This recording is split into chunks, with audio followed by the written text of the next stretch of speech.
And welcome to Flexible Games, where we are doing a spotlight today on an update for my Advanced Quarrys. And this time, I went all out. A lot of people have recommended or requested a new quarry that's faster and it avoids garbage. So this thing is pretty expensive. It requires a Mk4 battery and 5 forced induction Mark Vs. So it's pretty expensive. However, this is just a minor expense compared to how much power this thing drains. So the highlights of this quarry, I have it built over here, right here. It is a smaller size than the Mark IV. However, it's more tactical than it is just a massive area. I cleared a little bit of space out here with my excavator just to get an idea of how fast this thing is. Now to power it, here's the bullet points. It requires a base power of 1,000 power per second. Added on to that is more power per second for digging. So it's a 75 power per block plus depth. So if you're at depth 400, it's going to be 475 per block. Now, the other item is this thing will void garbage. So when it digs rock, it will void it. It won't output it. And it does so extremely fast. So the power demands, again, come into play. This thing can void 16 blocks every fifth of a tick. So 64 plus 16 would be 80. So that's 80 blocks per second that this thing can clear with the power draw at 75 plus depth.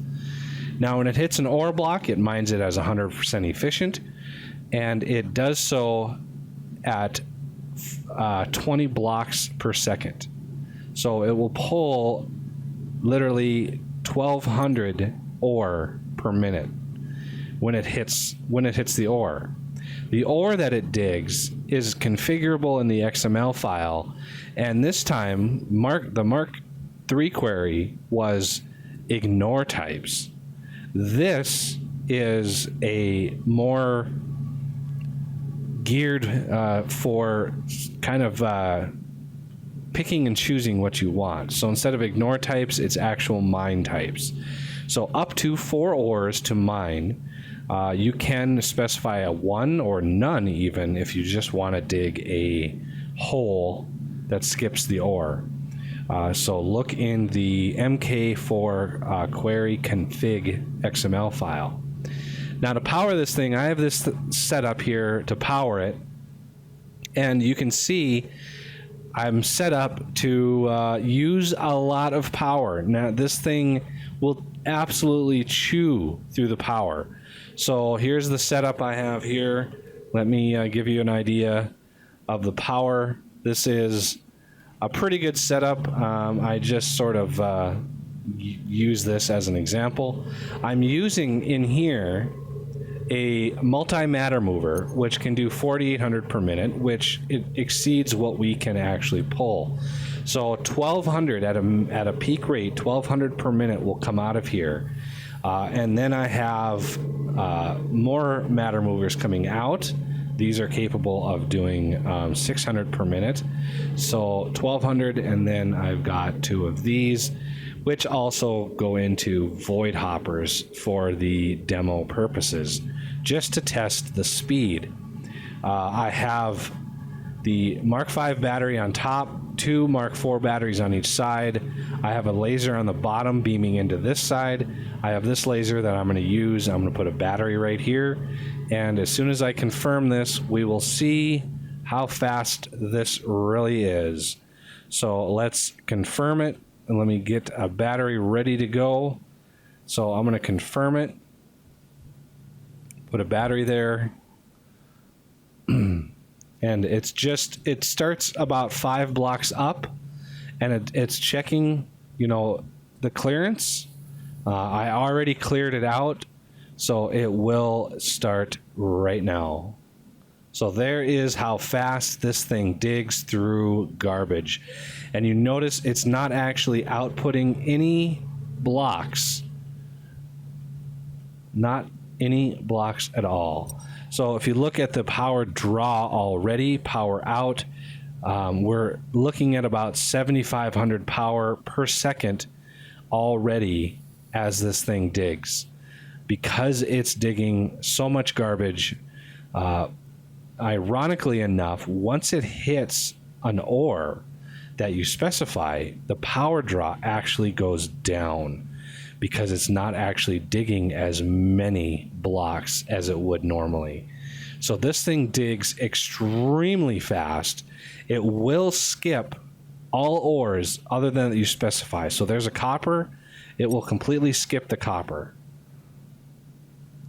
The default I have it set is titanium, nickel, chromium, and molybdenum. And you can specify those in the XML file. But as you can see, the power draw is really high. And so you want to push as much power into it as you possibly can. Once this thing hits a certain depth, it's going to be drawing so much power. So we're already up to roughly 9,600 power per second as we dig down.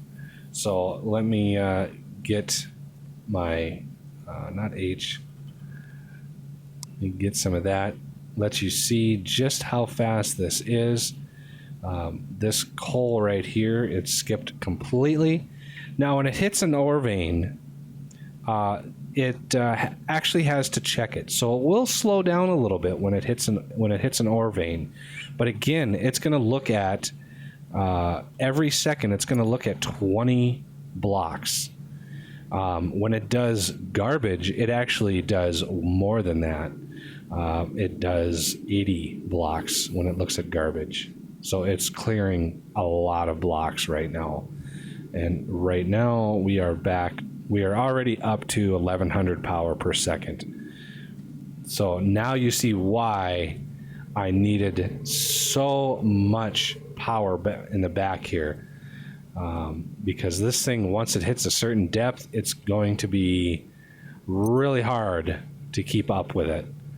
I have enough power gen here for roughly 12,000 power per second. Each one of these is surrounded by turbines. Each one of these is about 4,000 power per second. So I'm at about 12,000 power per second here. So right there is where my power is going to start draining pretty fast. I'm actually keeping up, which is good.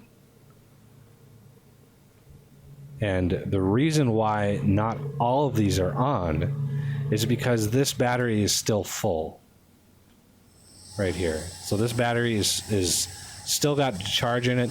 This one will run out, and one of these other ones will kick back on, and the other one will kick on.